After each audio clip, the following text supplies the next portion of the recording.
자, 오늘은 설교 제목 속에 말씀의 주제가 있습니다. 이 여종과 그 아들을 내쫓으라. 이 세상에는 두 부류가 존재합니다. 성경적인 관점에서 볼 때 세상 관점이 아니라 첫째는 하나님이 택한 자들이 있습니다. 한 부류가 있고요. 그 다음에 택감을 받지 못한 한 부류가 있습니다. 딱 두 부류밖에 없어요. 중간은 없고. 근데 이 두 부류에게는 공통점과 또 다른 점이 있습니다. 이 공통점은 뭐냐면 똑같이 이 세상이 혼돈과 공허, 흑암이 깊은 어둠, 지옥 같은 세상이에요. 예, 그 세상에서 살아야 됩니다. 같이 살아야 되고. 그 다음에 죄의 값은 사망이잖아요. 그래서 그 결과 모든 인간은 애애 없이 육신의 죽음을 맞이하게 됩니다. 그렇죠? 그리고 나중에 다 부활을 하게 되죠. 네, 그래서 심판의 부활로 영생의 부활로 이렇게 나눠집니다. 이게 공통점입니다. 자, 그러면 택함을 받은 자들은 어떻게 되느냐? 차이점이죠. 택함을 받은 자와 택함을 받은 자의 차이. 택함을 받은 자들은 첫째 부활에 참여하는 복을 받습니다. 첫째 부활에 참여하는 복을 받습니다. 그 복을 누리고 삽니다. 이 땅에서. 그 복은 어떤 거냐면요. 세상의 힘으로 돈이나 명예나 권력이나 쾌락이나 이런 그런 것들로 누릴 수 없는 의와 평강과 희락을 우리 심령에서 누리게 됩니다. 하나님 나라를 맛보고 살게 돼요. 그리고 이 지옥 같은 세상을 살아가지만 험한 세상, 어두운 세상을 살아가지만 그 속에서도 항상 기뻐하며 범사에 감사하며 쉬지 않고 기도하는 그런 구별된 삶을 살게 됩니다. 이게 택함 받은 자들에게 주시는 복이에요. 반면에 택함 받지 못한 자들은 첫째 부활에 참여하지 못해요. 그리고 지옥 같은 세상에서 살다가 진짜 지옥을 갑니다. 둘째 사망의 해를 받아서 지옥을 가게 됩니다. 이것은 하나님이 정하신 뜻이에요. 그래서 두 부류로 딱 나눠집니다. 자, 그러면 이제 궁금한 것은 이것이에요. 그렇게 택함 받은 자들이 그런 복을 누리고 사는데 잘 살아야 되고 하나님께 순종을 해야 되고 그래야 되잖아요. 헌신하고 봉사하고 충성되게 살아가야 되잖아요. 그런데 그렇게 살지를 못하면 어떻게 됩니까? 하나님의 뜻대로 살지 못하면. 여러분 어떻게 생각해요? 하나님 뜻대로 살지 못하는 게 불순종이면 그게 죄죠? 죄입니다. 그 죄의 값은 뭡니까? 사망이에요. 죽어야 됩니다. 죽어야 돼요. 그런데 죽지 않습니다. 그렇게 선택받은 자들은 어떤 우리가 이제 자범죄라고 하잖아요. 그런 죄들을 져도 죽지 않습니다. 지옥 가지 않습니다. 그게 축복이에요. 그런데 문제는 뭐냐면 자기가 선택한 결과에 대해서는 본인이 감당해야 돼요. 그 책임을. 예를 들면 내가 남을 속였어요. 법을 어기고 속여가지고 남에게 피해를 입혔어요. 그 나중에 발각돼서 경찰에 고발당해갖고 잡혀가면 어떻게 됩니까? 처벌을 받아야 되죠. 배상을 해야 되고 그 다음에 감옥에 가게 되면 재판을 받아 감옥에 가는 그것을 치러야 됩니다. 우리가 실수로 하든 어쨌든 간에 사람들에게 피해를 줄 수가 있잖아요. 여러 가지 일이 있지 않습니까? 자동차 사고를 냈을 때도 마찬가지 아닙니까? 우리 잘못에 대해서는 사람의 피해를 주고 또 이제 죄를 지었을 때도 마찬가지입니다. 우리가 회개를 한다고 해서 그 죄값이 사면되거나 없어지지는 않습니다. 하나님이 그것을 막아주거나 책임을 대신해 주거나 그렇게 하지는 않습니다. 그렇죠? 그건 좀 이해가 가시죠? 예. 하지만 그걸로 인해서 그 자범죄로 인해서 지옥을 가거나 구원이 취소되거나 이러지는 않다. 택함을 받은 자들은요. 택함 받지 않는 자는 아예 지옥 가게 돼 있기 때문에 무슨 짓을 해도 지옥을 갑니다. 아무리 선한 일을 해도 지옥을 가게 돼 있어요. 이제 구분을 잘 해야 돼요. 그리고 하나님은 택함 받은 자들이 잘못된 선택을 하게 되면 죄를 짓게 되면 하나님은 그걸 가지고 벌을 하지는 않으세요. 세상이 벌을 하잖아요. 세상이 벌을 하잖아요. 근데 하나님은 벌을 하지 않으시고 오히려 그것을 우리가 선택한 길을 추적하여 쫓아오셔서 그것을 연단의 도구로 삼습니다. 이게 택감 받은 자들의 특권이면 은혜인 거예요. 네. 형벌이 없어요. 그런데 우리가 어떤 선택을 하든 어떤 배우자를 택해서 결혼을 하든 어떤 직업을 하든 어떤 뭐 인생에 있어서 중요한 선택을 하든 간에 어떤 선택을 하든 간에 그 잘못된 선택일지라도 하나님은 쫓아오셔서 그것을 연단의 도구로 삼습니다. 탕자는 어떻습니까? 자기가 택했잖아요. 자기가 선택한 길에 하나님은 추적하셔서 그를 어떻게 해요? 세상의 쓴맛 단맛을 다 보게 하고 좌절과 절망, 후회, 낙심 모든 것을 경험하게 하도록 놔두세요. 그래서 거기서 깨달은 거예요. 아버지 집에 가면 진짜 내가 행복해질 수밖에 없구나. 아버지 집을 떠나서는 안 되구나. 이렇게 하게 하고 결국은 그것이 자기 부인이거든요. 내 생각대로 내 판단대로 내 뜻도 안 되는. 그렇게 하고 돌아와. 그렇죠? 돌아와. 가게 하셔서 하나님은 결국 우리가 하나님을 믿고 순종하게 만드십니다. 그걸로 통해서 개념을 여러분 바꾸셔야 돼요. 선악의 개념은 하나님이 막 벌 주시고 막 이런데 택한 자들은 아닌다니까. 세상이 주는 그건 다 받아야 돼. 누구나가 다. 근데 하나님은 그걸로 우리를 지옥에 보내시거나 구원을 취소하시거나 안 한단 말이에요.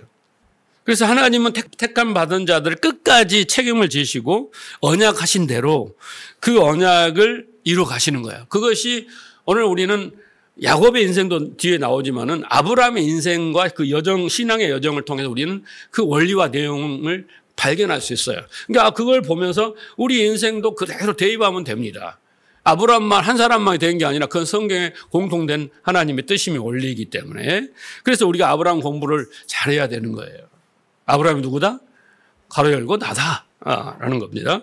오늘 말씀의 주제는 선택받는 자와 선택받지 못한 자에 관한 이야기입니다. 다시 말해서 여러분이 선택받은 것이 어떤 복이며 은혜인가 그것을요 깨닫지 못하면 신앙생활은 절대 하나님이 원하는 대로 할 수가 없어요. 그래서 선택받은 자와 선택받지 못한 자를 잘 구분해서 깨달아야만이 여러분이 선택받은 자로서 행복한 삶을 살 수가 있는 겁니다. 여러분은 내가 선택받았다는 것에 심각하게 하나님 앞에 감사해 본 적 있어요? 네? 누구는 평생 감사 이런 책도 내깁니다만은 이것은 평생 감사해도 부족할 이야기인데 평생 감사할 정도 되면 그 은혜가 뭔가를 알아야 감사가 되지. 막 해봐. 불평보다는 감사가 나아. 그게 아니라 깨달아야만이 평생 감사가 되는 거예요. 그래서 오늘 또 말씀을 잘 깨닫고 정말 택함 받은 자로서 행복한 삶을 누리기를 주님으로 축복합니다. 자, 본문을 요약하면 내용을 좀 정리를 하면 간략하게 정리하면 이제 이삭이 태어났잖아요. 그게 졌을 때요. 그러면 이삭하고 한 이스마엘 나이 차이가 한 12, 13세 그 정도? 지금 그 정도 차이가 납니다. 그 정도 차이가 나는데 어린 이삭을 이스마엘이 자꾸 조롱을 합니다. 핍박을 합니다. 이 문제로 사라가 아브라함에게 하갈과 이스마엘을 내쫓아라. 쟤네들하고 도저히 못 살겠다. 해도 너무한다. 막 그러면서 아주 막 아브라함에게 압력을 넣고 협박을 하고 막 난리를 칩니다. 울고불고. 아브라함이 고민 끝에 하갈과 이스마엘을 브에르세바 광야로 쫓아냅니다. 그런데 쫓겨난 모자는 광야에서 죽을 고비를 넘기는데 그 와중에 하나님의 도우심으로 구사일생으로 살아나는 이야기가 대략적인 오늘 본문의 줄거리예요. 자, 오늘 본문도 겉으로 보면은 아들 때문에 본처와 첩의 싸움이 일어나고 첩과 아들이 쫓겨나는 그런 막장 드라마처럼 보입니다. 사실 그렇지 않습니까? 성경은 너무 솔직해. 이런 막 유치하고 이렇게 막 부족한 안 좋은 점을 더 덮어야 되는데 아주 적나라하게 다 쓰는 거예요. 적나라하게. 그리고 또 이제 이 본문을 읽다 보면 아까 제가 말씀드렸지만은 난해한 건 뭐냐면 하나님은 그들을 내쫓으라 그랬어요. 네? 아브라함이 막 고민하니까 하나님이 야, 사람의 말 들어. 내쫓아. 그래 놓고 그들이 광야에 나가서 막 죽을 둥 살 둥 고비를 넘기고 있을 때 하나님이 어떻게 해요? 찾아가서 눈을 열어서 샘물을 보게 하시고 또 구해 주시는 거예요. 이것도 우리가 논리적으로 이해가 안 돼. 쫓아날 때는 언제고 또 살려줄 때는 언제야. 이게 또한 이 막장 드라마, 우리가 드라마 보다 보면 짜증나는 드라마가 있잖아요. 이해가 안 되는 게 앞뒤가 안 맞아. 그렇잖아요? 그런 거예요. 근데 여러분, 하나님이 성령의 감동을 써서 이 이야기를, 이 에피소드를 기록하고 사건을 기록했는데 왜 그러겠어요? 그 속에는 복음이 있어요.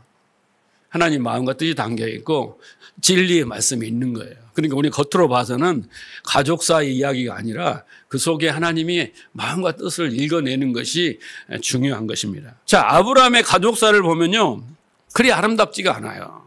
가족사를 보면. 여러분 드라마 좋아하시잖아요. 드라마를 보면요, 그 막 시작해서 과거를 쫙 가잖아요. 그래서 어린 시절에 뭐 상처와 아픔과 고통과 어떤 비밀의 사건이 있어서 그걸 풀어내는 뭐 그런 드라마가 있지 않습니까? 그런 불우한 사건들이 우리나라 뭐 6.25 전쟁부터 시작해서 뭐 가난한 세를 살아오면서, 그죠? 입양도 가고 막 얼마나 막 그런 이야기들이 많습니까? 그런 것처럼 아브라함의 가족도 흑역사예요. 예. 예. 그런데 그 원인은 뭐냐? 그건 아브라함이 하나님의 말씀에 불순종하고 하나님의 뜻이 아니라 자기 뜻을 따라 선택하여 가나안을 떠나 애굽으로 갔기 때문에 거기서부터 이 흑역사가 시작되는 거예요. 자, 16장 1절에 보면 아브라함의 아내 사레가 출산하지 못하였고 그에게 한 여종이 있으니 애굽 사람이요 이름은 하갈이라. 그렇잖아요. 이 하갈이 어디서 생겨났어요? 갑자기. 가나안에 있던 아브라함이 기근이 들어서 먹고 살기 위해서 약속의 땅을 떠나서 하나님 말씀을 떠나서 애굽으로 갔었잖아요. 애굽으로 가서 이제 사라 때문에 난리가 났지 않습니까? 바로가 이제 놀래가지고 아브라함에게 많은 재물과 주면서 이 하갈을 여종도 같이 보냈다는 거예요. 자, 그런데 아브라함이 가나안에서 떠나서 애굽으로 와가지고 한 10년이 됐어요. 근데 10년이 돼도 이삭이 태어나지 않는 거예요. 그러니까 사라가 이제 마음이 급해가지고 몸은 늙어가는데, 그러니까 다른 방법을, 인간적인 방법을 생각해내는 것이 뭐냐면 하갈을 아브라함에게 가서 통해서 씨를 받아라, 이렇게 권면을 한 거예요. 간곡한 부탁을 하겠죠. 그런데 하갈이 임신을 하면서부터 이 흑역사가 이제 본격적 됩니다. 하갈이 임신을 하니까 어떻게 해요? 첩인데 임신을 하니까 얼마나 어깨에 힘이 들어가겠어요. 그 씨를 받으려고 아브라함이 얼마나 노력을 했습니까? 그러니까 이제 아주 우리 그 막장 드라마처럼 어떻게 해요? 본처를 자꾸 사례를 어떻게 핍박하고 무시하고 막 한단 말이에요. 멸시한단 말이에요. 그러자 사례도 만만치가 않아. 하갈을 어떻게 하냐면 성경에 보면 학대했다라는 거예요. 네? 그 꼴을 못 보고 그냥 그 아내의 유혹처럼 말입니다. 그런 일들이 비일비재해요. 그러니까 하갈이 견디다 못해 야밤도주를 합니다. 야밤도주를 해요.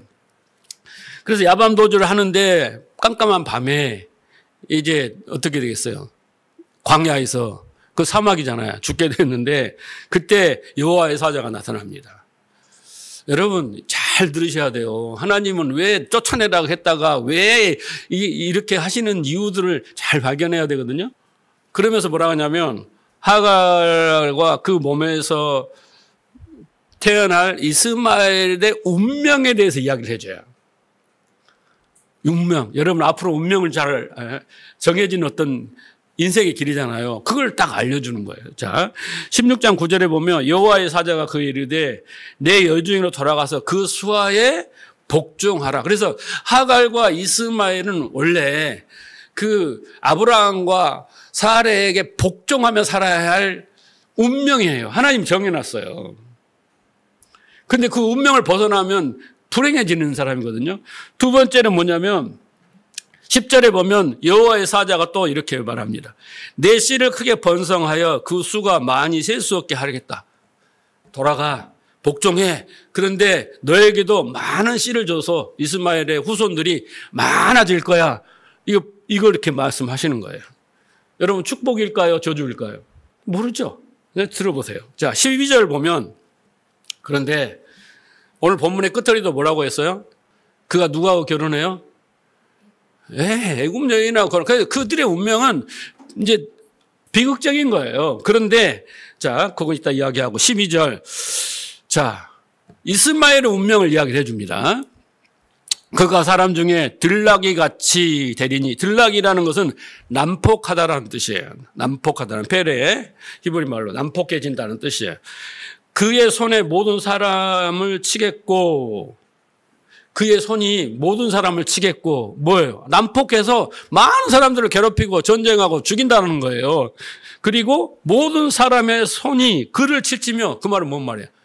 그러니까 지금 여기서부터 뭐가 나오냐면 이스라엘과 아랍 간의 전쟁 있잖아요. 여기가 나오는 거예요. 응? 서로. 그리고 그가 모든 형제에 대항하여 살리라. 이게 여러분 축복입니까? 저주입니까? 네. 제가 뭐라고 하지 않겠어요. 자, 그런데 이 선택받지 못한 자들은 저주 안에서의 삶이에요. 악역을 담당하는 삶이에요. 하나님이요, 빛을 딱 갖다 놓으면 사람들이 자기가 다 하나님인 줄 알아요. 그러니까 하나님이 뭘로 시작해요? 어둠으로 시작하는 거예요. 그렇죠? 그런데 어두움 가운데 우리가 어둠인 줄 모르고 또 빛인 줄 알고 산단 말이에요. 그런데 어둠으로 시작한 우리에게 빛을 딱 비추면 우리가 어둠인 걸 알기 시작하는 거예요. 그런 원리예요. 그런 악역을 담당하는, 어둠의 악역을 담당하는 게 누구냐면 하갈과 이스마엘이에요. 택함받지 못한 자들이다라는 것을 보여주고 있습니다. 자, 이 여호와의 사자의 예언이 언제부터 실행되냐면 21장부터 우리가 지난 시간에 한번 봤죠. 21장부터 이제 그 예언대로 시작됩니다. 자, 21장 9절에 보면 사라가 본즉 아브라함의 아들 애굽 여인 하갈의 아들이 이삭을 놀리는지라. 그가 아브라함에게 이르되 이 여종과 그 아들을 쫓아내라. 이 여종 아들은 내 아들 이삭과 함께 기업을 얻지 못하리라 하므로 아브라함이 그 아들로 말미암아 그 일로 매우 근심하였다. 이제 흑역사가 시작되죠. 똑같아. 하갈이 사레를 핍박하고 멸시하니까 학대를 하잖아요. 그렇죠. 근데 또 그 아들이 이제 또 이삭을 또 막 괴롭히니까 이제 어떻게 해요? 쫓아내라. 그죠? 아들을 쫓아내라. 그리고 그들은 이삭과 같은 동일한 기업을 받지 못한다. 딱 선포해버리잖아요. 그러니까 아브라함이 어떻게 합니까? 얼마나 괴로웠겠어요. 지금 나이가 한 15살에서 18살 그 정도 됐는데 얼마나 여러분 아무리 첩의 자식이지만 자기 씨인데 정들어서 살았겠어요. 그렇죠? 아브라함, 이삭이 태어나기 전까지는 그렇게 살았을 거 아닙니까? 한 집에서. 그렇죠? 그런데 정도 많이 들었을 텐데 아브라함이 너무 고민을 하는 거예요. 고민이 안 되겠어요? 자기 핏줄인데. 자, 그런데 하나님이 아브라함에게 12절에 보면, 오늘 보면 21장 12절에 보면 하나님이 아브라함에게 이르시되 네 아이나 내 여종으로 말미암아 근심하지 말고 사라가 내게 이런 말을 다 들으라. 이삭에게서 난 자라야 내 씨라 부를 것이다. 그러나 여종의 아들도 내 씨니 내가 그로 한 민족을 이루게 하시니라. 그래, 천사가 한 말을 그대로 반복하시고 그대로 해라고 하시는 거예요. 아브라함이 너무 고민을 하니까. 그러니까 하나님에게는 지금 중요한 게 뭡니까? 언약. 그 언약의 씨, 이게 중요한 거예요. 그렇잖아요? 그래서 그 언약의 씨 이삭을 보호하기 위해서 하갈과 이스마엘을 쫓아내라 하시는 거예요. 인간적으로 보면 어찌 그럴 수 있겠습니까? 라고 할지 모르지만 하나님은 그 약속을 이루시는 것이 중요해요. 그 언약의 사람을 통해서 이루신 게 중요한 게 그를 보호하고 지켜야 되는 거예요. 그런데 하나님은 여종의 아들 내 씨니 그도 한 민족을 이루겠다라고 말씀하십니다. 여호와의 사자가 또 예언을 했잖아요. 이루겠다고 합니다.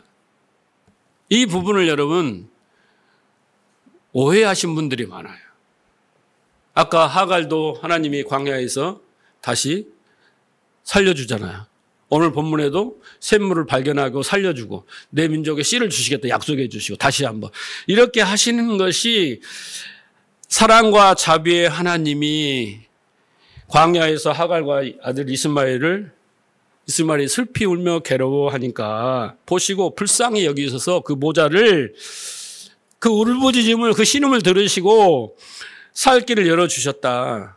그리고 그 민족을 이루는 복을 주셨다. 아무리 죄를 져도 하나님은 인자하시니까 이렇게 다 해준다 라고 생각하기 쉽습니다. 라고. 그래서 하나님은 그렇게 자애로우시고 또 후손을 번성케 하시는 그 복을 주시는 분이다 라고 이렇게 해석해서 하시는 분들이 많은데, 이건 아주 가난한 해석입니다. 아주 가난한 해석이에요. 성경 전체 문맥을 파악하지 못하는 거예요. 왜 그렇게 하신 이유가 있냐라는 거예요. 왜 그렇게 쫓아내라겠다가 또 살려주시고 이렇게 하시는 이유가 뭐냐.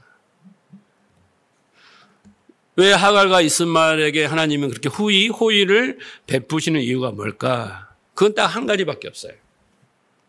그건 뭐냐? 그 택함 받은 자들을 연단하는 도구로 쓰시기 위해서, 아까 내가 빛을 알기 위해서 어둠이라고 있잖아요. 그래서 그렇게 사용하시기 위한 것뿐이에요. 그래서 인간적으로 보면 매몰차고 냉정하게 보일지 모르지만 그게 사실이고 하나님의 뜻입니다. 이것을 못 받아들인 분들이 많아요. 네. 여러 가지 신앙의 그 사조가 있는데 그런 분들이 많이 있습니다. 하나님은 그런 분이 아니다. 다르게 해석을 자꾸 해요. 그 성경에서 벗어난 겁니다. 근데 여러분 가만히 보십시오. 우리가 하나님이 하시는 일에 대해서 감 나와라 배 나와라 할 처지가 아님을 알아야 됩니다. 택함 받은 그것만으로 우리는 감옥해야 돼요. 여러분이 택함 받지 않으면 여기 없어요. 여기 말씀도 안 들었겠지고 뭐가 뭔지도 모르고 살다가 지옥 가겠지만, 내가 택함 받은 자들이 된 것에 감옥하고 그 은혜를 잊지 않고 하나님의 뜻대로 살아야지. 그렇게 열심을 내기도 부족해요, 여러분들이. 그런데 그것은 고사하고 그럴 수 있느냐, 도덕윤리에 맞느냐, 그건 하나님이 아니다, 이런 탁상 공론하는 것은요, 그게 바로 무지이고 교만인 거예요. 무지이고 교만인 것입니다. 여러분, 하나님은 택한 자뿐만 아니라 택하지 않는 자, 그리고 또 불신자들에게 동일하게 햇빛과 비를 주신다고 했어요. 성경은 분명하게. 불신자에게도 하나님은 복을 주셨어요. 그래서 불신자들도 복을 받아 누릴 권리가 있어요. 이것을 성경은 신학적으로 일반 은총, 일반 은혜라고 합니다. 모든 인간이 다 누릴 수 있는. 그렇잖아요. 햇빛이 떴는데, 태양이 있는데, 그렇잖아요. 달이 떴는데 그것을 누리는 사람은 믿는 자만 누립니까? 아니에요. 동일하게 누릴 수 있습니다. 그래서 그 신자와 불신자는 다 그 삶의 권리가 그걸 누릴 수 있어요. 그런데 그들이 그 일반 은혜는 받을 수 있으나 특별 은혜는 받을 수가 없어요. 그들은. 그것이 차이가 있는 것입니다. 하나님은 불신자도 사랑하십니다. 이 땅에서 잘 먹고 잘 살 수 있어요. 그들이. 우리보다 더 잘 살 수 있습니다. 세상적인 명예와 권력을 누리고 돈과 물질을 풍족하게 누리는 것은 우리 주위에도, 우리 가족 중에도 그래 있어요. 부럽죠. 부러워요. 가지고 있습니다. 그런데 성경은 그들이 진정한 복을 누리고 산다고 말하지 않습니다. 왜냐하면 그들의 영혼은 죽어 있기 때문에. 그들은 살아있어도 좀비와 같아요. 그냥 육체만 살아있는 거예요. 영혼은 죽어 있습니다. 살아도 죽었다 그러잖아요. 그들은 허물과 죄로 죽었다. 하나님이 인정하지 않습니다. 마치 뿌리 뽑힌 소나무 같아요. 뿌리 큰 소나무를 딱 뽑아놓으면요, 그것이 말라 비틀어질 때까지 한참 갑니다. 그때 소나무는 착각을 하는 거예요. 뿌리가 뽑히지 않았다. 왜? 자기 몸에서 뭐가 자꾸 나오니까. 그런데 시간이 가면 어느 한계에 가면 말라 비틀어져서 어떻게 해요? 땔감으로 가게 되는 겁니다. 그들에게는 반드시 하나님의 준엄한 심판이 기다리고 있다고 히브리서 9장 27절에 피할 수 없는 심판이 있다고 분명히 말합니다. 그래서 하나님은 이스마엘에게도 복을 주셨어요. 약속의 자녀 이삭보다 매우 빠르게 세상에서 출세를 허락하십니다. 이스라엘이 민족이 이루는 데는 430년이 걸립니다. 그죠? 광야로 애굽으로 갔다가 410년 출애굽해서 이제 이렇게 만들어지잖아요. 가나안에 가서 만들어지잖아요. 430년이 걸리는 거예요. 그런데 그 전에 이스마엘은 불과 몇십 년 만에 12부족의 우두머리가 되고 또 중동 지방의 한 주축을 이루는 그런 민족이 됩니다. 하지만 아까 우리가 천사의 예언대로 그들은 하나님이 원하는 삶을 살지 않아요. 하나님 뜻의 삶을 살지 않아요. 뭐처럼요? 들나귀처럼 아주 난폭하게 공격적인 기질을 가졌고 수없이 이스라엘 자손과 대립하여서 지금까지도 싸우고 있어요. 오늘도 싸워요. 내일도 싸워요. 계속 싸우는 역할입니다. 그래서 이스마엘은 중동 지역의 그 인족의 선조가 되고 이스마엘의 그 후손들이 7세기에는 이슬람교라는 것을 만들어냅니다. 그들은 뭐예요? 아직도 구약을 믿고 보화법을 믿잖아요. 그래서 성전이다 하면서 사람을 얼마나 죽입니까? 네, 그 민족이에요. 그래서 중동 전쟁은 지금까지 끝나지 않았고 있습니다. 그런데 그들을 통해서 하나님은 이스라엘을 연단하시는 거예요. 그러니까 하나님이 이 땅에서 이스마엘을 지켜주시는 것은 그것만 보면 안 돼요. 택한 자들을 이삭을 지키시는 것과 차원이 다르다는 걸 여러분 아셔야 돼요. 부러워하면 안 됩니다. 예, 택함받지 않는 자들을 부러워하시면 안 되는 거예요. 그래서 하나님의 백성들을 연단하시고 성숙하고 깨달음에 우리가 타산지석이라고 하지 않습니까? 그런 차원에서 한시적으로 그들을 지키시는 대상인 거예요. 그러나 하나님의 계획이 완성이 되었을 때 그들은 쫓겨나는 겁니다. 내침을 당하는 겁니다. 오늘 하갈과 이삭이 브에사와 광야로 내침을 당하는 것처럼 그렇게 내침을 당하는 겁니다. 그러니까 여러분들이 그들처럼 살다가 그래도 삐까번쩍이 살아봐야지 하고 살다가 내침을 당하든지 그냥 이렇게 살다가 안 당하든지 그건 여러분들이 잘 생각해 보시기 바랍니다. 그래서 하나님께 택함을 받지 못한 자들은 오늘 본문에 나오지만 이삭과 함께 기업을 받지 못합니다. 유산을 상속받지 못해요. 또 그들은 들나귀처럼 모든 사람들을 공격하고 모든 사람들로 공격을 받는 그런 형제를 대항해서 싸우는 그런 존재로 살게 되는 겁니다. 그래서 그들의 종국은 비극이에요. 그래서 종말은 지옥으로 가는 것입니다. 제가 여기까지 말한 의도를 아시겠죠? 선택받은 자와 선택받지 않는 자에 대해서 여러분이 심각한 고민을 해야 되는 거예요. 하나님에 대한 신앙은 여기서부터 출발해야 되는 겁니다. 자, 제가 우리가 택함 받음이 얼마나 큰 복인지 한번 예를 들어 설명을 해드리도록 하겠습니다. 자, 마태복음 25장 31절 이하를 볼게요.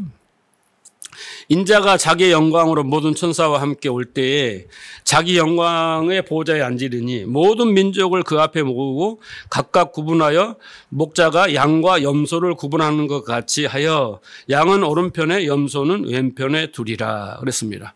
여기서 양은 이삭이고 염소는 이스마엘입니다. 이 이야기를 지금 하고 있는 거예요. 이 본문은요. 예수님은 여러분 이것은요, 이미 창세 전에 하나님이 결정해 놓은 거예요. 창세 전에 결정해 놓은 것입니다. 양과 염소는 이미 갈라져 있어요. 한편의 드라마로 재현하면 그 상황극에 보면 양들은 주인공이에요. 그리고 염소들은 엑스트라예요. 그 양들을 도와주고 깨닫게 해주고 빛나게 해주고 성숙하게 해주는 엑스트라입니다. 그들을 영광스럽게 하는 엑스트라에 불과한 거예요. 이미 정해졌다니까 하나님이. 자, 예수님은 이런 똑같은 내용을 알곡과 가라지의 비유에서도 말합니다. 그래서 알곡과 가라지를 딱 구분해 놓고 제자들이 와서 가라지를 뽑을까요? 성전 이야기입니다. 성전에 가라지가 있는데 뽑을까요? 아니다. 놔둬라. 마지막에 가서 다 추수할 때 뽑을 거야. 그러면 그동안에 뭐예요? 얘네들이 알곡의 피를 빨아먹고 괴롭히고 그럴 거 아닙니까? 다 이유가 있어요. 그런데 여러분 가만히 생각해 보세요. 알곡이 아무리 불성실한다고 해서 가라지로 바뀝니까? 알곡은 알곡이에요. 가라지는 아무리 성실하고 충성하고 헌신 본다고 해도 그가 뭐예요? 그 의로 말미암아 알곡이 됩니까? 안 됩니다. 끝까지 그 상태로 갑니다. 나중에 가서 가라지는 뽑혀요. 그래서 알곡이나 가라지가 아무리 노력하고 힘쓴다고 해서 그것으로 인해서 절대 신분이 바뀌지 않는다. 그 주어진 운명대로 산다라는 것이 이 비유입니다. 그래서 결국 가라지들은 자신들의 역할을 끝내고 거두어져서 어디로 갑니까?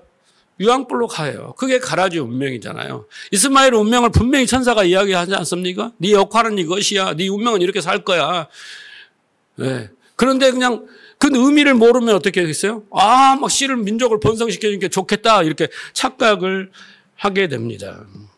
이걸 우리는 무조건적 선택이라고 신학적으로 말합니다. 하나님의 무조건적 선택. 그래서 여러분은 알곡이며 양이십니다. 할렐루야. 예. 하나님의 계획 속에서 이미 결정돼서 이 역사 속으로 내려왔어요. 그러니까 여러분들이 좀 못하고 좀 뭔가 죄를 짓고 좀 실수를 하고 실패를 하고 게으르고 이렇다고 해서 여러분이 신분이 바뀐다 안 바뀐다?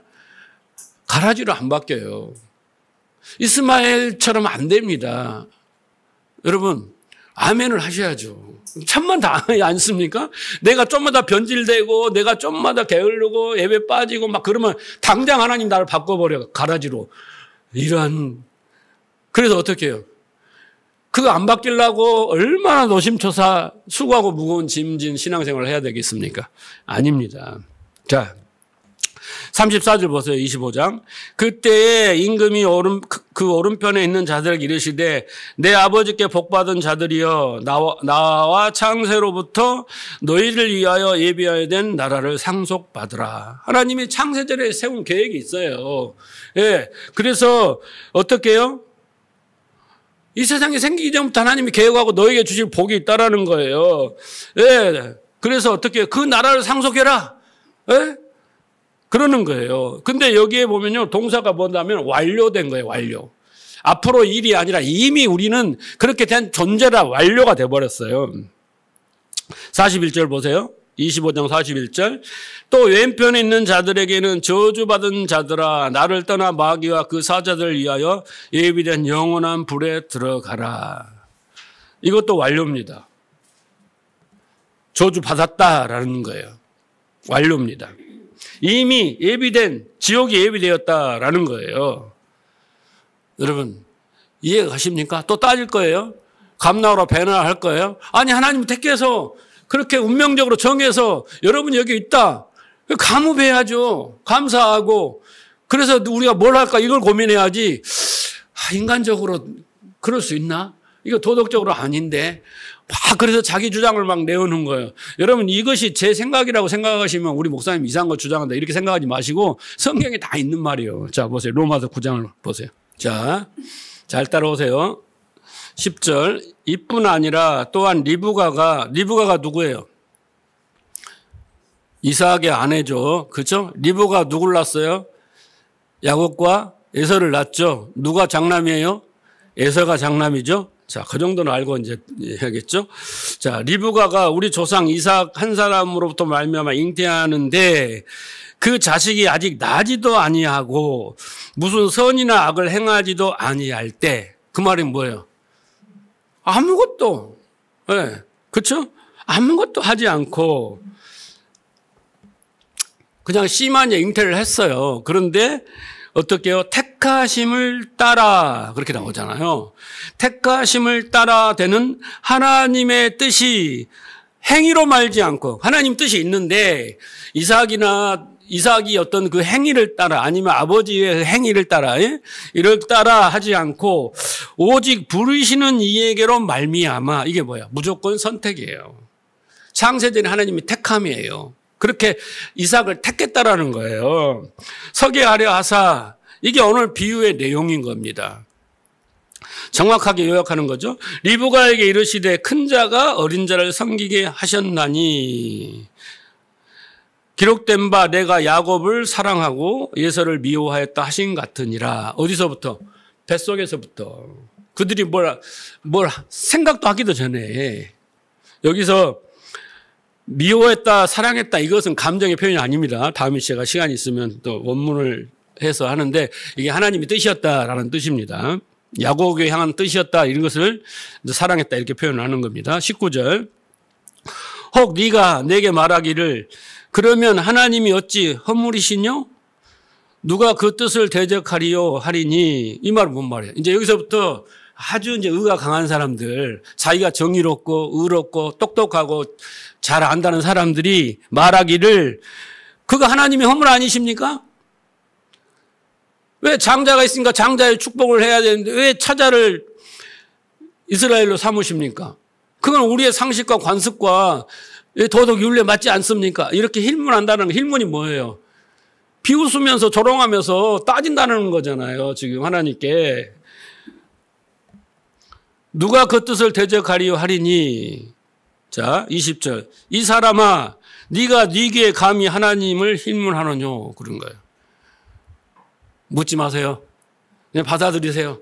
내가 뭐라고 했어요? 내가 택함 받은 것에 감사해야 된다니까. 감사해야 된다니까. 거기서부터 우리의 신앙은 출발하는 거예요.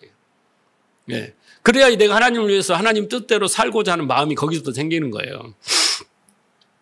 자, 지음받은 물건이 지은 자에게 어찌 나를 이같이 만들었냐 하겠노뇨. 설명도 잘하셔요, 바울 선생님은. 그죠? 토기장이, 이제 우리가 토기장인 하나님이잖아요. 토기장이가 진흙 한 덩이로 하나를 귀 쓸 그릇, 하나는 천이 쓸 그릇을 만들 권한이 없느냐. 하나님이 다 이유가 있어서 빛도 만드시고 어둠도 만드셨다. 그잖아요. 그래서 어떤 그릇은 은그릇, 금그릇에서 금그릇이고 어떤 것은 은그릇이다. 그런데 그걸 가지고 너희들이 따져? 그게 따진 사람이 누구예요? 욥이잖아요. 그래서 나 욥이 뭐라고 그래 나중에 깨닫고 나서 내가 지식으로 그 말은 내 생각과 판단으로 내 상식으로 내 철학으로 내 사상으로 내 경험으로 알았는데 진짜 하나님 뜻을 알았다는 거예요. 눈으로 봤다 그러잖아요. 그런 거예요. 모든 것이 하나님의 권한 속한 권한이에요. 근데 우리는 자꾸 도덕 윤리와 선악의 개념으로 보니까 이해를 못하는 거예요. 그 범주를 벗어나지 못해요. 그래서 은혜 속으로 들어가지 뭐냐고 그게 맞냐 틀리냐고 신학적으로 계속 싸우는 거예요. 그래서 교단이 갈라지고 교파가 갈라지고 그렇게 시작되는 거예요. 자, 22절 만일 하나님이 그 진노를 보이시고 그 능력을 알게 하고자 하사 멸하기로 준비된 진노의 그릇을 오래 참으심으로 관용하시고 또한 영광을 받기로 예비하신 긍휼의 그릇에 대하여 그 영광의 부요를 알게 하고자 하셨을지라도 무슨 말을 하리요? 그랬잖아요. 그래서 여기서 진노의 그릇이 토기장이가 만들었는데 하나는 은그릇 금그릇인데 하나는 진노의 그릇이고 하나는 긍휼의 그릇이에요. 자, 그래서 하나는 진노의 그릇이고 쉽게 설명하면 하나는 긍휼의 그릇이에요. 그래서 하나님 뭘 아요? 그 하나님의 오래 참음을 알게 하시고 하나는 그 영광의 부요함을 알게 하려고 한 거예요. 우리는 그 그릇인데 우리는 누구의 어떤 그릇이에요 지금? 긍휼의 그릇이단 말이에요. 긍휼의 그릇이야. 그래서 그 영광의 부요함을 알게 하셨어요. 그렇죠? 네, 그래서 우리를 이방 중에 부르셨다 이런 은혜를 말씀하시잖아요. 비유로. 그래서 지옥에 들어가는 진노의 그릇과 천국에 들어가는 긍휼의 그릇이 토기장이 마음대로 만드셨어요. 그게 결정된 거예요. 근데 인본주의자들은 수긍을 못해요. 인간을 우월하게 생각하고 인간이 하나님 말씀을 지켜서 하나님 뜻대로 살 수 있고 하나님 앞에 나아갈 수 있다고 생각하는 인본주의자란 말이에요. 율법주의자들이. 그들은 이것을 수긍을 못해요. 왜 나하고 상의도 없이 그렇게 결정했어요. 이렇게 이야기한단 말이에요. 왜? 나하고 상의를 하면 내가 그래. 그 정도 받아들일게요. 이렇게 해야 되는데 물어보지도 않고 말이지. 이거 딱 정해놓고 나보다 이해라고 하면 됩니까? 우리가 부부싸움을 때 꼭 이렇게 하잖아요. 응? 그렇게 한다니까. 그랬다는 거예요. 왜냐하면요, 그들은 자기가 대단한 존재고 산 존재라고 생각하는 거예요. 허물과 죄로 죽었다고 생각하지 않고 우리는 얼마든지 그걸 할 수 있다라고 생각하기 때문에 그렇게 한 거예요. 우리가 결정을 해야지 하나님이 딱 결정을 해버려. 어? 선택의 여지가 없잖아. 무슨 재미로 사나 막 이렇게까지 이제 우리가 한단 말이에요. 근데 인간은 처음의 자리가 죽음의 흙의 자리 아닙니까? 하나님이 생기를 불어넣느냐, 인간은 그 죽은 자란 말이에요. 그죠? 허물과 죄로 죽은, 숨을 쉬고 있으나 죽은 자예요. 자, 좀 더 깊은 데로 한번 가봅시다. 이 양과 염소들이 그 뒤에 본문에 보면 25장에 보면 어떤 행위를 합니다. 자, 그런데 예수님이 이렇게 말해요. 자, 마태복음 25장 35절에 같은 맥락입니다. 자, 양과 염소를 이야기를 하면서 이렇게 말해요. 내가 줄일 때 너희가 먹을 것을 주었고 목마를 때 마시게 하였고 나그네 되었을 때 영접하였고 헐벗을 때 옷을 입혔고 병들었을 때 돌아보았고 옥에 갇혔을 때 와서 보았느니라. 이게 누구냐면요, 양들이에요. 양들에게 지금 하시는 말이에요.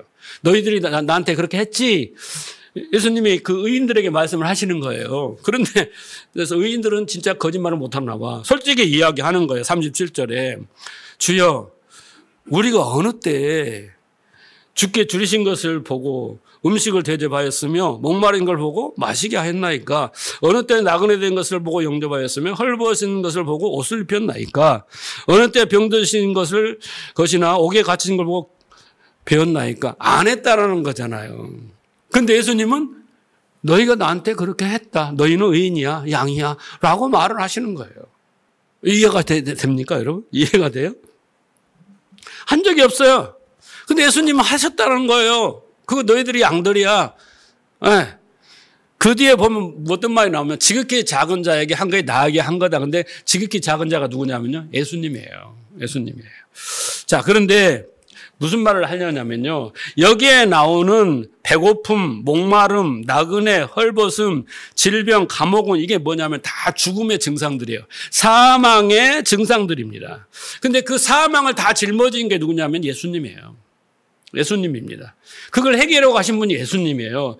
그래서 오른편의 양들이 행함의 모든 것은 예수님이 먼저 다 짊어지고 다 해결했고 가셔서 그 의를 우리에게 전가해 준 거예요. 그런데 그들이 이제 그 작은 자에게 조그만 뭔만 하더라도 그것은 그들이 한 것이 아니라 예수님의 의를 전가받아서 하게 되는 거예요.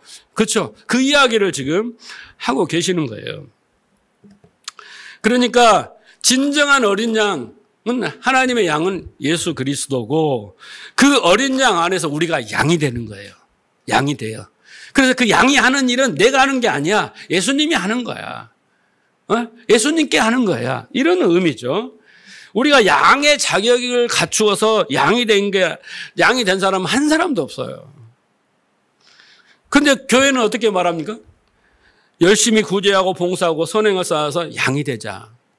착하고 순한 양이 되자. 하나님의 우편에 앉은 양이 되자. 이렇게 말합니다. 그러면 성도들은 아멘 하죠. 양이 될 수가 없다니까, 우리가. 스스로 양이 될 수 없어. 아무리 노력해도 안 돼요. 우리는요, 여러분, 다 염소예요. 인정하십니까? 우리는 다 염소였어요. 그런데 양이신 예수님이 모든 걸 해결하시고 우리를 그 양의 우리로 불러내서 우리를 그 염소를 양으로 만드시는 거예요. 만드시는 거예요. 겉의 모습은 양이지만 어리석은 양이에요.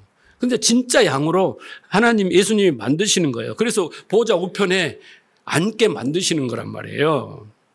그것은 하나님이 이미 창세전에 계획하셨고 예수님이 이 땅에 오셔서 우리를 그렇게 만드셨습니다. 그래서 우리가 그 예수의 공로로 믿음을 받아들여서 정말 자기를 부인하고 그 모든 영광을 하나님께 돌리는 자가 누구냐면 지극히 작은 자예요. 지극히 작은 자인데 그 자가 지극히 작은 예수님을 대접하는 거예요. 뭐 갖다 헌금 바치고 뭐하고 그런 게 아니라 자기가 진짜 그 믿음으로 말미암아 자기가 지극히 작은 자이고 염소였는데 양이 되었다라고 깨닫는 자의 그 마음에서 우러나오는 신앙의 행위가 바로 양인 거예요. 그게 지극히 작은 자를 대접하고 예수님께 하는 거란 말이죠. 그게 진정한 양입니다. 그러면 여러분 생각을 해보세요. 그 은혜의 복음을 듣고 그 양이 우리 안에 들어가서 진정한 좋은 양, 아름다운 양이 예수를 통해서 되었어요. 그러면 그 사람에게 제일 먼저 일어난 게 뭐냐면 뭐겠어요, 여러분? 제일 먼저 우리가 발견해야 되는 것은 바울이 제일 먼저 발견한 게 뭐냐면 내가 죄인 중에 괴수다예요. 그 다음에 한 거 뭐예요? 나는 모든 율법에 의로운 것을 다 배설물로 버린다예요. 그죠? 나의 나됨은 하나님의 은혜다. 그래서 나는 다른 사도들보다 더 많은 수고를 할 수밖에 없었다. 그 은혜 때문에. 이렇게 점점 그렇게 되는 겁니다. 그러니까 자기가 그걸 알고 난 사람들은 이제 자기가 죽은 흙에 불과하여서 전혀 할 수 있는 일이 없음에도 불구하고 하나님께서 그 의를 우리에게 전가시켜 주셔서 정말 아름다운 하나님의 주의 음성을 듣는 그 양으로 만드셨다라고 고백하는 게 뭐냐면 자기 부인이에요. 나는 아닌데 예수 안에서 내가 양이 되는구나 라고 고백하는 것이 바로 자기 부인이에요. 반대는 뭐예요? 염소들은 내가 할게요. 내가 하면 돼요. 할 수 있다니까요. 내 걸 받으세요. 내가 이렇게 보였잖아요. 토색 불이 간음 안 했잖아요. 예? 나는 안 했잖아요. 저들처럼 안 했잖아요. 이게 뭐예요? 염소예요. 염소. 그 교회 안에 양과 염소가 있다 이 말입니다. 그러면 여러분 이제 보세요. 그렇게 된 자들이 이제 배고프고 목마르고 벌거벗고 병들고 나그네 되고 옥에 갇혀있고 죄인들을 볼 때 어떤 생각을 들겠어요? 염소들은 어떻게 했어요? 나는 저와 세리와 같지 아니하고 이렇게 된단 말이에요. 교회 안에도 그런 분들이 있다니까요. 죄를 지었어. 뭔가 실수를 했어. 실패를 했어. 잘못을 했어. 막 이런 것을 보았을 때 정죄하고 비난하고 판단하고 막 그런 가심 입에 올려서 막 수군거리고 막 그런 사람들이 있어요. 그런 저주받고 연약하고 그런 자들이 있을 때 시연이 잘했다. 전라도 말이야. 쌤통이다. 뭐 이런 마음을 갖거나 저주받았어. 저 죄인이야. 막 그러면서 돌 맞아도 싸. 막 이렇게 한 것이 바로 바리새인들이에요. 염소들이에요. 염소들이에요. 우리는 괜찮은 존재인데 저들은 나보다 못한 존재라는 것을 어떻게 해요? 부각시키기 위해서 막 그렇게 비난하고 공격을 하는 거예요. 그게 바리새인들입니다. 이것은요, 자기 부인이 안 된 자들이에요. 언감생심, 감히 내가 그렇게 은혜를 깨닫고 내가 내 자신을 보고 부인했는데 어떻게 상대방한테, 연약한 자한테, 죄진자한테 그렇게 말할 수 있겠습니까? 여러분, 그 염소들은요, 세리와 창녀와 죄인들과 함께 밥도 안 먹었어요. 예수님이 세리와 창녀들하고 밥 먹을 때 뭐라고 했어요? 니도 똑같은 사람이다. 그리고 막 공격하잖아요. 그죠? 이들이 지극히 작은 자들이에요. 지극히 작은 자들입니다. 그런데 율법을 철저히 지켰던 그 착한 인간들이 지극히 작은 자들하고 밥 한 끼를 안 먹었다니까요. 같은 식탁에 앉지를 않았어요. 강도 만난 이유는 나 율법을 지켜야 되는 그 이유 하나만으로 다 피해서 도망갔어요. 도망간 사람이 누굽니까? 레인이고 제사장 아닙니까? 진짜 사랑이 뭔지를 몰라. 율법을 지키러 갔대. 율법의 완성은 뭐예요? 사랑이야, 사랑. 이웃 사랑이라고. 그런데 율법을 지키러 갔다고 그 이웃 죽어가는 이웃을 놔두고 그들의 그 어리석음이죠. 그래서 우리가 양이 되면은요, 그렇게 택함 받는 자들이 그 은혜 안에 이제 거하게 되면 그런 약한 자들을 볼 때 우리는 그런 것을 볼 때 이것이 내 모습이야라고 해야 합니다. 내 탓이 아니라 내 모습이야. 예, 저가 실수하고 저가 실패하고 저가 잘못 지은 것은 그것은 내 모습이야. 나의 죄하고 똑같아. 내 것이야. 나는 지금 착한 일을 하고 열심히 종교 행위로 가려서 안 나타날 뿐이야. 나도 언제든지 실수하면 탁 튀어나오는 모습이 저 모습이야. 라고 자기의 본성과 정체성을 여러분 알아야 되잖아요. 우리도 그 환경 속에 들어가면 저 사람처럼 할 수 있어. 그게 답죠. 그를 위해서 기도해주고 오히려 내가 저기 안에서 감사합니다. 이런 기도는 못하죠. 그런 우리에게 하나님은 어떻게 하십니까? 그 모든 우리의 연약함을 다 짊어지시고 우리가 택함 받았다는 이유 오직 하나만으로 어떻게 해요? 우리에게 선물을 주시는 거예요. 은혜를 주시는 거예요.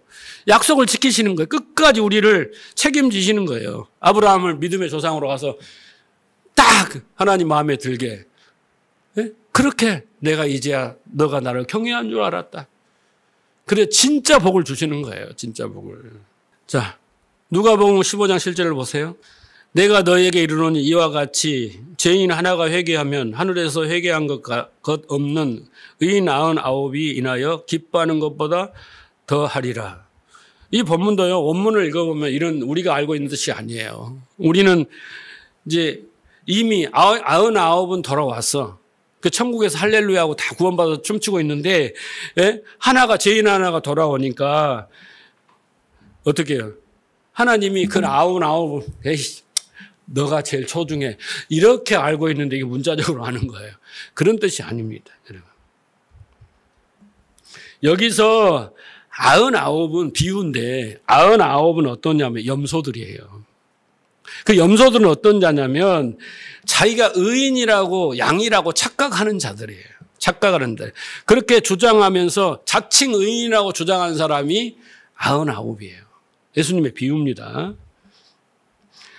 그 사람들은 지금 99면 자기가 되게 착한 사람이라고 생각하고 있는 거예요. 기특한 일을 하고 있다고 생각하는 거예요. 근데 하나님은 하늘에서도 기뻐하지 않으세요. 그 99은. 그 대신 이들은 어떻게 하냐면 자기가 죄인이라고 말하지 않아요.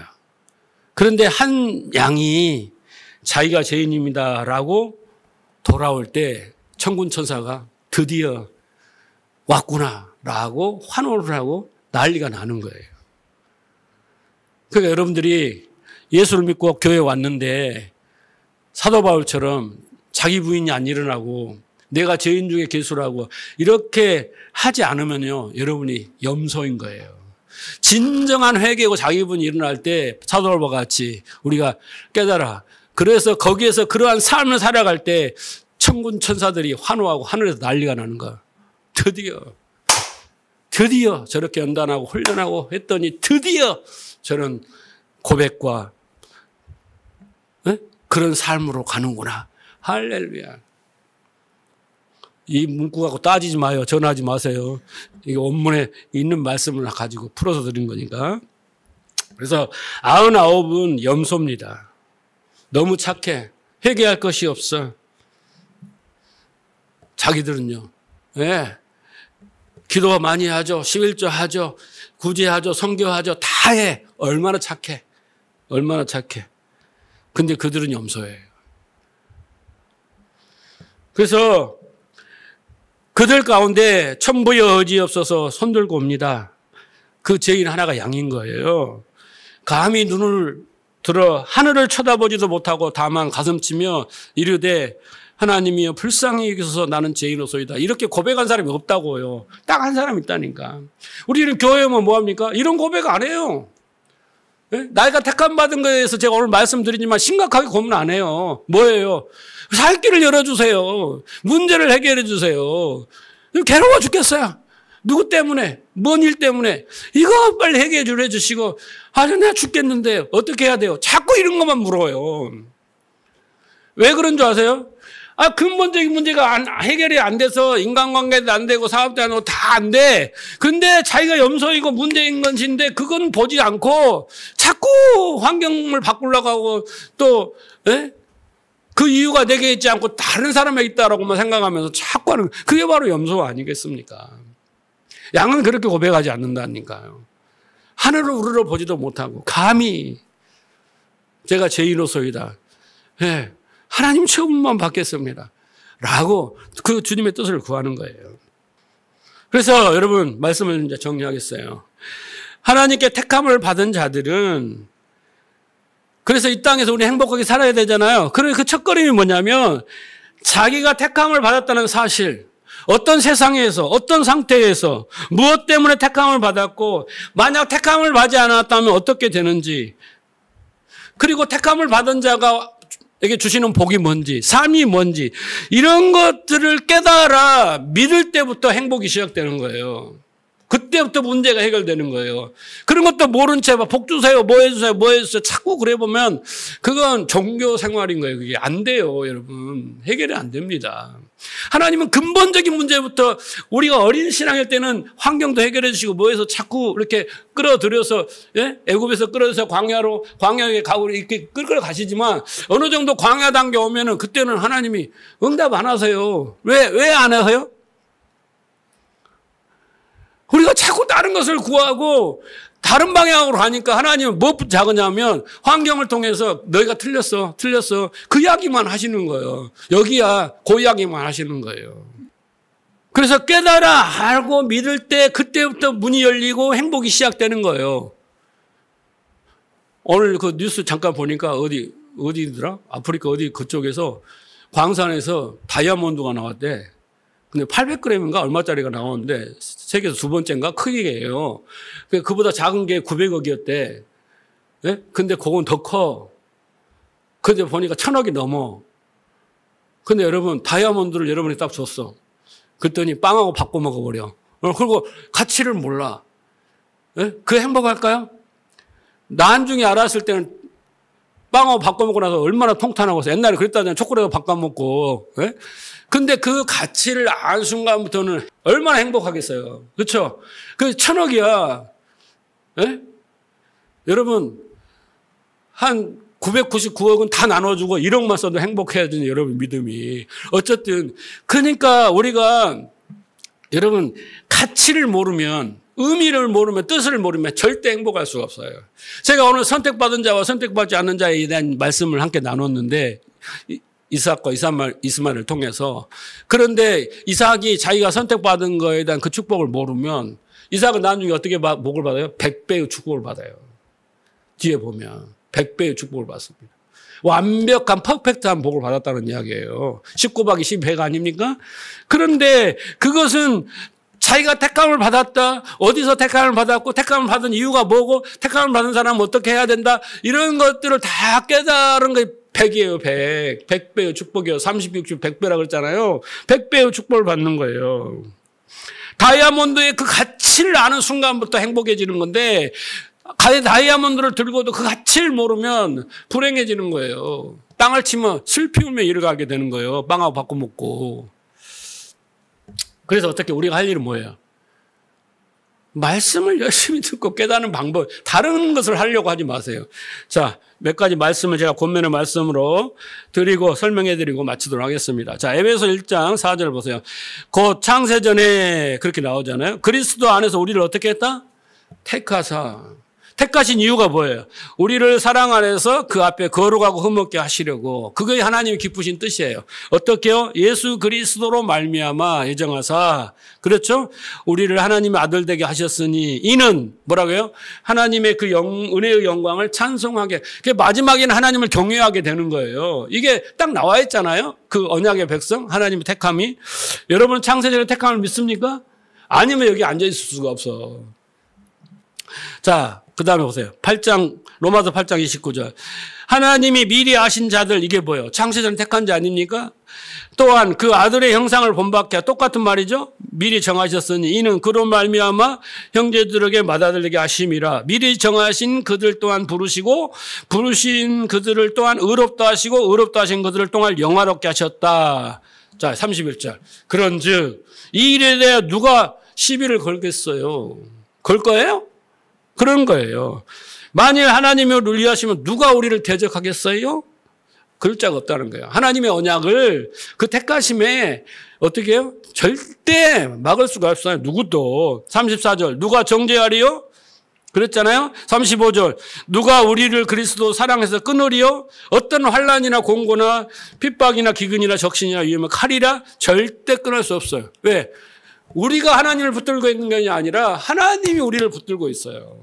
우리는 그 하나님을 붙들고 있다 놨다 붙들고 있다 놨다 하지만은 하나님은 절대 안 놔요. 예? 그잖아요. 환난 놓고 기근 놓고 가난 놓고 사고 놓고 뭔 놓고 계속 우리는 놨다 잡았다 나왔다 그러잖아요. 시험 들었다 나왔다. 그러나 하나님은 절대 우리를 안 놓는단 말이에요. 그래서 우리가 끝까지 사는 거예요. 37절. 그러나 이 모든 일에 우리 사랑하시는 이로 말미암아 우리가 어떻게 해요? 넉넉히 이긴다. 끝까지 승리한다라는 거예요. 그죠? 예. 자, 그래서 28절. 우리가 알거니와 하나님의 사랑 곧 그 뜻대로 부르심을 입은 자들에게는 모든 것을 합력하여 하나님이 이 뜻을 이루는 거예요. 택한 자들에게 하시는 그 언약을 이루시는 거예요. 이스마엘은 어때요? 나중에 내친다니까요. 그리고 자, 그래서 보세요. 로마서 5장 1절. 그러므로 우리가 믿음으로 의롭다 하심을 받았어요? 그러면 어떻게 해요? 이제 하나님과 화평한 관계가 됐습니다. 화목한 관계가. 자, 그래서 그 은혜를 들어가는데 이제 그 하나님의 영광을 바래요. 그런데 그 뒤에 뭐라고 나와요? 다만 이뿐 아니다. 앞에 것만 그냥 기대하면 큰 코 다친다 그 말이에요. 다만 이뿐 아니라 환난이 없다는 거예요. 네? 환난이요. 아브라함의 가족의 역사가 무슨 역사예요? 흑역사라고 그러지. 그게 환난인 거예요. 환난이야. 자기가 선택해서 저질러 놓은 환난인 거예요. 그 환난 중에도 즐거워해라. 우리가 대단한 성교하다 가서 핍박받고 그런 게 아닙니다. 우리 삶 가운데 일어나는 여러 가지 고난과 시련과 이런 것들이죠. 그래서 성경은 그걸 믿음의 시련이라고 안 그러면 시험이라고 그러고, 그러니 이는 환난이 인내를 연단이 어떻게 해요? 하나님의 그 언약을, 그 택함을 이루신 그 언약을 이루실 줄 믿음이라는 겁니다. 그래서 여러분, 우리의 삶의 원동력이 되고 인내의 근거가 되고 기쁨과 즐거움의 원천이 되고 행복하게 하는 힘은 무엇이냐? 그것은 이 내용을 알아서 진리가 되고 그것이 여러분의 믿음이 되면 그 믿음의 역사가 그때부터 시작되는 거예요. 다른 방법이 없어요. 그래서 오늘 말씀을 깊이 좀 묵상하시고, 자, 택함받은 자와 택함받지 않은 자들의 어떤 시작과 말로가 어떻게 되고 그 과정이 무엇인가? 내가 어떻게 어린 양이 되었는가? 나는 염소였는데, 그리고 나는 혹시 99마리의 염소가 아닌가라는 것을 잘 생각하시고, 그리고 하나님이 택하신 자들에게 하신 그 언약이 나에게 삶의 신앙생활의 목표가 되고 가치와 소망이 되고 그것을 위해서 기도하고 그것을 위해서 열심히 그리스도의 말씀을 들어야지라는 그 움직임, 액션, 그 삶 속에서 그게 묻어나와야 여러분에게 진짜 믿음이, 하나님의 그 택하심이 인정되고 받아들여진 거예요. 우리는 그냥 생각만 하는 게 아니라 그것이 마음에 새겨지면 행동하게 돼 있어요. 그래서 우리가 무엇을 향해 쫓아가느냐, 그 결과를 보면 저는 다 보인다니까요. 무엇을 추구하느냐, 무엇을 기도하느냐, 그러면 내 안의 것들이 다 나오게 돼 있잖아요. 자, 어쨌든 여러분 다 잊어먹어도 괜찮아요. 그런데 여러분은 행복한 사람들입니다. 왜? 하나님께 택함을 받았기 때문에. 그렇죠. 그래서 그 택함 받으신 여러분이 어떻게 반응해야 되는가, 무엇을 추구하고 나가야 되는 것을 깨닫고 가시면 돼요. 어떤 분들은 빨리빨리 갈 수도 있고 어떤 분은 더디 갈 수도 있지만 하나님이 함께 하시고 동행하시면서 하시니까. 근데 어떻게 해요? 제일 중요한 것은 방향을 잘 정하는 게 중요해요. 방향. 왜 신앙생활을 하지? 왜 예배를 드리지? 왜 기도를 하지? 그 방향과 목표와 목적을 잘 정해놓고 가시는 것이 중요합니다. 오늘 이 여종과 그 아들을 내쳐라. 우리는 그런 사람들이 아닙니다. 그렇죠? 하나님이 끝까지 책임져 주심을 믿고 감사하시고 하나님 뜻 안에서 순종하며 살아가는, 믿음으로 순종하는 여러분 되시기를 주님으로 축복합니다.